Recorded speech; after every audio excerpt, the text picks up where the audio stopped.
Welcome to my class. In continuation with Unit 2, we are doing collection, organization and presentation of data. And in the last class, we were doing, I introduced the organization of data and data in that. And after that, we talked about classification of data. And in the classification, we were doing what are the objectives of classification. And while we almost finished, but while we're doing it, there were some issues. So I just want you to have a look and learn it up as, say, CARS, CARRRS. That's how we do. Let us learn it up. So if when you classify data, it helps in comparison. So data becomes comparable. You can easily compare. Then let's take what is known as attractive. Classification makes A. So take it as attractive.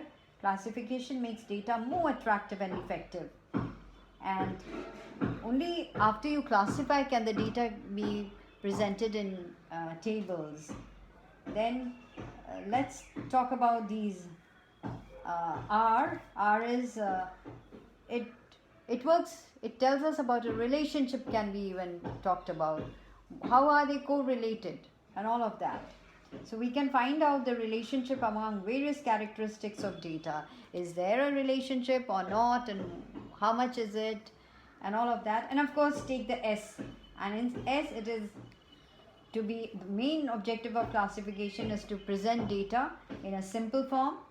So simple form as we did in the last class, and it helps to bring out the similarities and dissimilarities.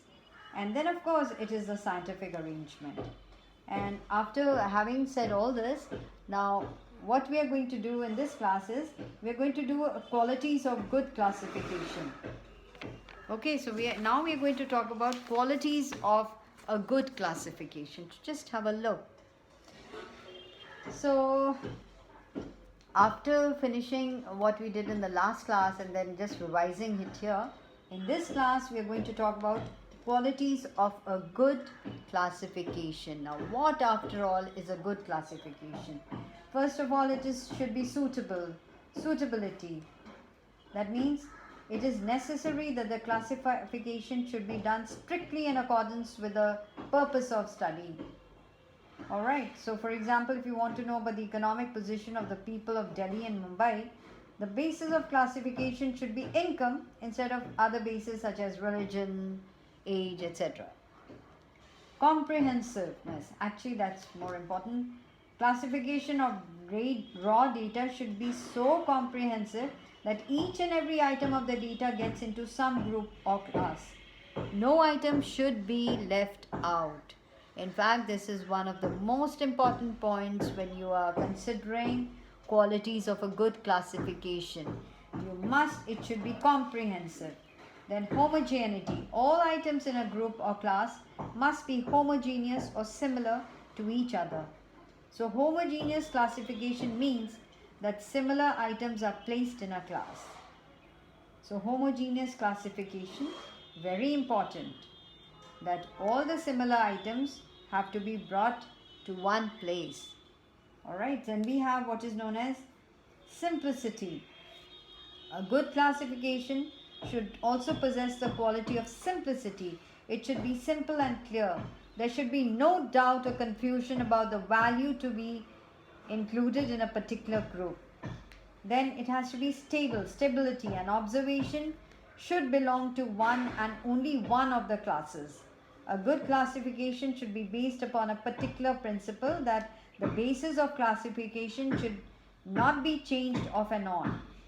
For example, the basis of occupational distribution of population in different censuses in India has been different.